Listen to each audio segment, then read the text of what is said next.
আসসালামু আলাইকুম। সবাই কেমন আছেন? আসলে বাস্তব লাইফে আমরা একটা কথা শুনতে, শুনতে অভ্যস্ত। এই কথাটা শুনেই আমরা বড় হয়েছি অবশ্য।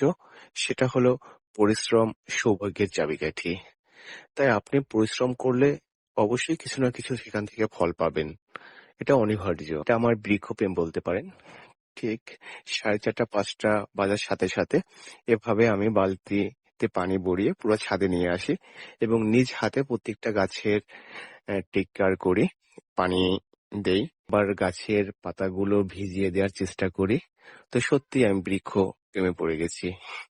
এই যে আমার ছাদ বাগানটা দেখছেন, এটা মাত্র ৩-৪টা গাছ নিয়ে আমি শুরু করছিলাম। তো মাত্র অল্প কিছুদিনের ভিতরেই দেখেন ছাদে মোটামুটি গাছে প্রায় পরিপূর্ণ করে ফেলছি। এগুলো সব ধীরে, ধীরে দেখাবো। তো আসলে সত্যি কথা বলতে বৃক্ষ প্রেমে পড়ে নাকি মানুষ?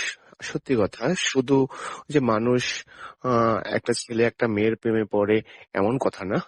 প্রেম বলেও একটা কথা আছে। আমি ইদানিং খুব একাকিত্ব জীবন যাপন করতেছি। তো ফ্যামিলি আছে। ফ্যামিলির বাইরে যেমন আত্মীয়স্বজন বলেন, বন্ধু-বান্ধব তো অনেকেই এখন বর্তমানে কাছে নেই। তো তাদের সাথে ঠিকমতো যোগাযোগ হয় না। জাস্ট ফোনে, হোয়াটসঅ্যাপে, মেসেঞ্জারে মাঝে, মাঝে কথা হয় সবার সাথে। এই গাছগুলোর সাথেই আমার মেক্সিমাম সময়টা কাটে। সারাদিনের রাত্র ১২টা-১টা পর্যন্ত প্রায় আমি এই ছাদটায় বসে থাকি। প্রেমে পড়ে গেছি।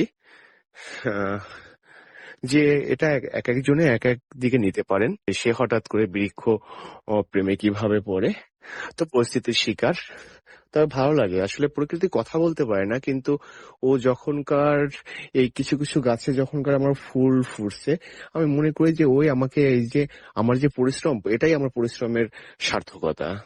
তো আপনারাও যদি আপনাদের বাসার এরকম বা ব্যালকনিতে সুন্দর জায়গা থাকে বা এরকম আ চিলেকোঠার ছাদ থাকে, তাহলে আপনারা সবুজ কিছু ফুল গাছ, ফলের গাছ লাগাতে পারেন। দেখবেন আসলে বৃক্ষ প্রেমটা আসলেই মানুষকে অনুপ্রেরণা যোগায়। ভালো থাকবেন সবাই, সুস্থ থাকবেন। শুভকামনা করি সবার জন্য। আল্লাহ হাফেজ।